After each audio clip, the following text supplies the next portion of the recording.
Պարոն Վանեցյան, հաջորդը դուք եք լինելու, որովհետև պարբերաբար ձեր անվտանգության տղաների ձերբակալում են, ապօրինի զենք զինամթերք պահելու հետ կապված, հետո բաց են թողում։ Ես արդեն եղել եմ մի քանի անգամ,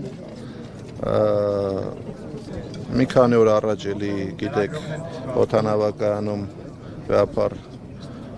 վեհապարին դիմավորելուց հետո եւս հերթական մի շոուն եղավ, ես չգիտեմ արդեն ոնց բացատրեմ, որ մենք ապօրինի զենք չունենք եւ ընդհանրապես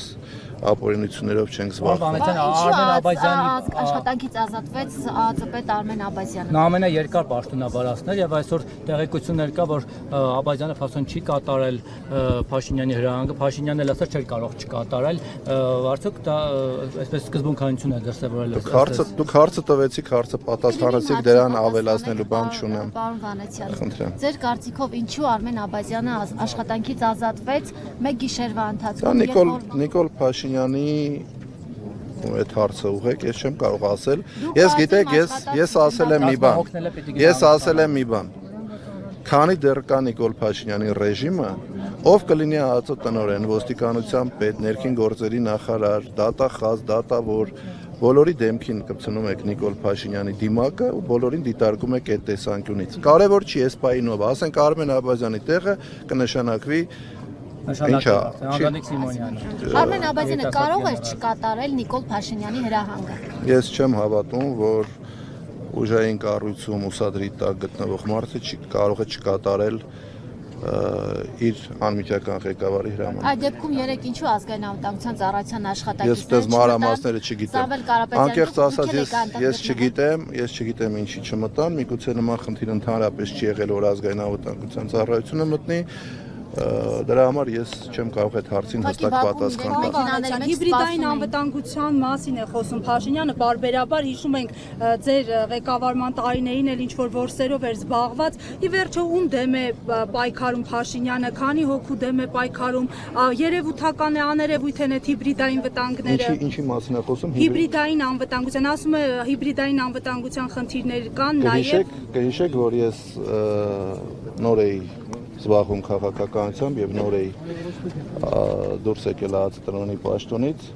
ինձ էլ մեղադրում էր հիբրիդային հեղաշրջում անելու մեջ։ Հենց դրա համար եմ ձեզ հարցը տալիս։ Ձեզ մարդու մտահորիզոնը չի զարգացել, չի աճել, ինքը իր էլեկտորատի համար ինչ որ բառեր է ասում, որ իր էլեկտորատը հավատա եւ մտածեն, որ ինքը կարևոր ինչ որ գործով է զբաղված։ Այնինչ ինքը ձախողել է բոլոր ուղղությունները, առաջին հերթին ձախողել է մեր երկրի անվտանգությունը, կորցրել է մեր հայրենիքի արցախյան հատվածը, իր ղեկավարման տարիներին իր անփառունակ ղեկավարման արդյունքում ունեցել ենք 4000 եւ ավել զոհ, եւ այսօր մեր հանրությունը լարված սպասում է թե հերթական ինչ քայլը պետք է անի Նիկոլ Փաշինյանը մեր երկրի դեմ։ Իսկ ինչ պետք է անեն ընդդիմադիր ուժերը, նաև օրինակ դուք եւ ձեզ շրջապատող մարդիկ, որպեսզի կանխեք օրինակ Փաշինյանի այս գործընթացը մեկնարկած, որովհետեւ Փաշինյանը պնդում է, որ ամեն ինչ անում է պետության, պետականության համար եւ երկրի ներսում կան ուժեր, որոնք դրսին են ծառայում։ Ես քիչ առաջ խոսեցի, թե ինչեր է արել Փաշինյանը իր կառավարման տարիներին եւ նրա որևէ քայլ ուղղված չի պետության ուժեղացման համար, նրա բոլոր քայլերը լրիվ հակառակի մասին են խոսում։ Անելիքների մասին ես գիտեք չեմ ուզում երբեք արդարացնեմ ընդդիմության արածը կամ չարածը, ես ուզում եմ ասեմ այո, ցավոք սրտի ընդդիմությունը, այդ թվում եւ ես չեն կարողացել մինչ օրս հասնենք Նիկոլ Փաշինյանին իշխանությունից հեռացնելուն։ Բայց ինչու, որովհետև Նիկոլ Փաշինյանը իշխանությունից թանկ ոչ մի բան չունի։ Մարդիկ ունեն տարբեր արժեքներ։ Նիկոլ Փաշինյանի ամենամեծ արժեքը դա իշխանությանը զավթած